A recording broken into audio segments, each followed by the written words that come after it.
Hey everybody, what's going on? Thanks for stopping by and checking out the card pile.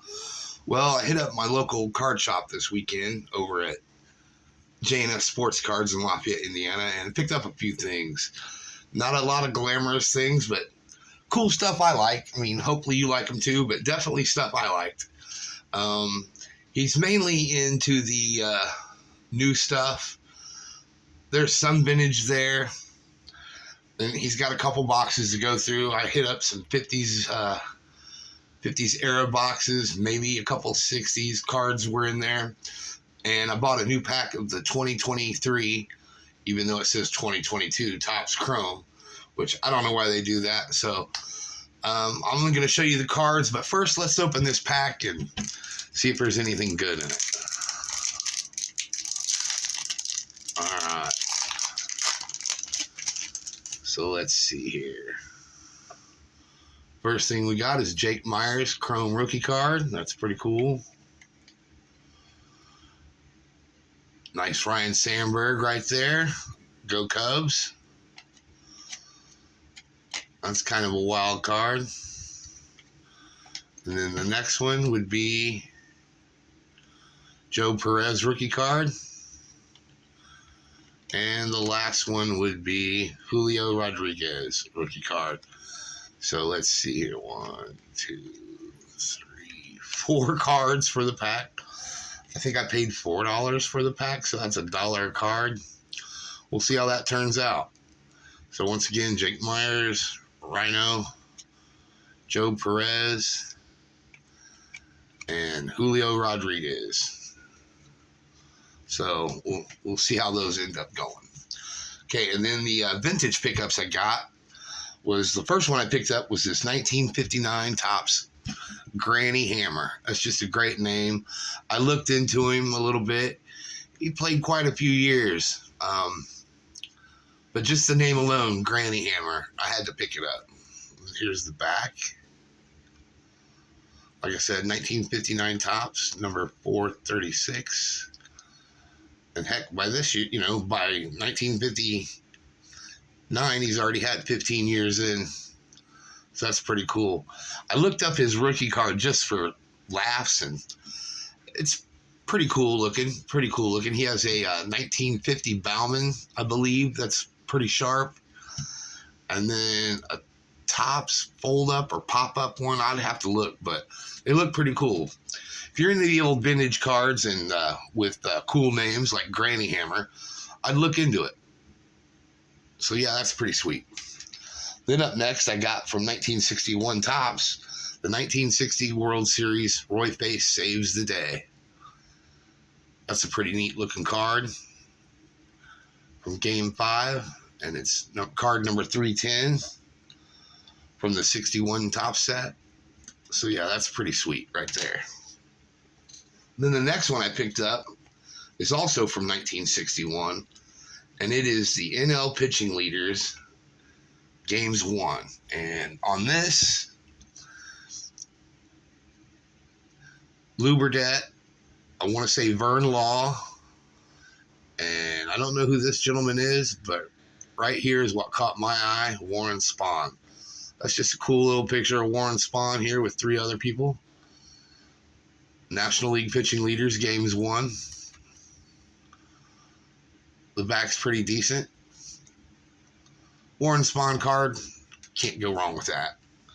Then I picked up from 1966 Topps AL Wins Leaders with Jim Mudcat Grant, Mel Stoudemire, and Jim Cott. I am familiar with all 3 of these players, and so I couldn't go wrong. You couldn't go wrong with that. Unfortunately, it does have a crease right there, what have you, but still, for a quarter, why not? Then I picked up from 1967 Gil Hodges Topps Manager card for the Senators. This is one of the few cards where Gil's actually smiling, so I had to grab that up. Here's the back, card number 278. But yeah, you won't find many cards with Gil Hodges smiling, so I thought that was pretty neat. He's usually got that competitor scowl, as I like to call it. At least at least from him, a competitor scout. So then I picked up from 1961. I believe it's 1961. Yeah, Topps Don Mossy. You can't go wrong with the ears there. I mean, he's more famous for his ears than I believe he is his pitching, which, unfortunately or fortunately, that does draw him some attention in the hobby world. But yeah, Don Mossy, 1961. That's a good looking picture right there. Good looking card. And then from 1966, I picked up trophy card of, I guess, Red Sox legend Rico Petrocelli. I know some Red Sox fans out there will probably tell me he is a bigger icon in the Red Sox than I believe he is, but I'll leave that up for the Red Sox fans to tell me. This is card number 298. Sharp looking card. You know, I like the trophy cards, so that's pretty awesome. Little off center, and we got a little issue right there, but not bad, not bad. Then I'm going to mix it up, and I have a 1981 Topps basketball with Eddie Johnson, Rudy Tomjanovich, and Doug Collins. Rudy Tomjanovich and Doug Collins ended up being coaches in the NBA, and I believe, I'm not for sure about Eddie Johnson, but I know for sure Rudy Tomjanovich and Doug Collins were coaches in the NBA, plus solid players all about. Eddie Johnson was a solid player. Obviously, he made the All-Star game. But yeah, tri-player cards are pretty sweet. Here's the back. Let me flip it back up. Card 179 in the top set. Pretty good, decent shape. Perforations are still intact, so that's awesome. So yeah, gotta get a basketball card when you can. And speaking of, I also picked up the 1992 Shaq rookie card. Topps Shaq rookie card. That's just a great shot of Shaq. Pretty cool. And here's the back.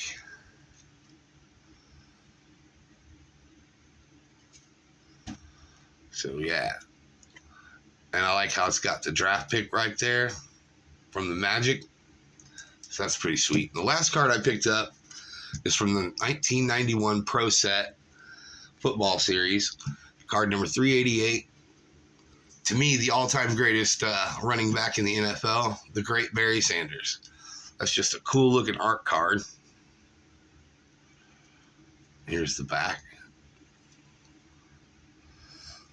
So yeah, just some quick little random pickups, and I liked them. Hopefully you dug them. Let me know in the comments if you got any of those or anything like that.